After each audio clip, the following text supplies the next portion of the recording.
पंचकेदारातील पहिलाच भाग म्हणजेच केदारनाथ, जिथे भगवान शंकर बैल अवतारात प्रकट झाले आणि त्यांचा कुबड पांडवांना मिळाला।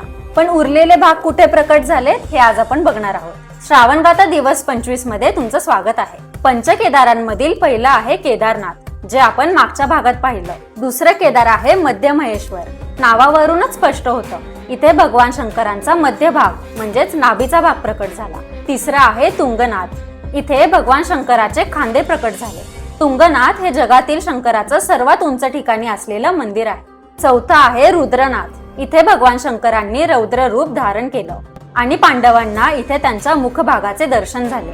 पाचवं आहे कल्पेश्वर, इथे भगवान शंकरांच्या जटा प्रकट झाल्या। कल्पेश्वर हे पंचकेदारांपैकी एकमेव मंदिर आहे जे वर्षभर दर्शनासाठी चालू असतं। बाकीचे 4 मंदिर 6 महिन्यांसाठी उघडी आणि 6 महिन्यांसाठी बंद असतात। हेच आहेत आपले पंचकेदार, भगवान शंकरांच्या रूपांशी जोडलेली पवित्र स्थळं। हर हर महादेव।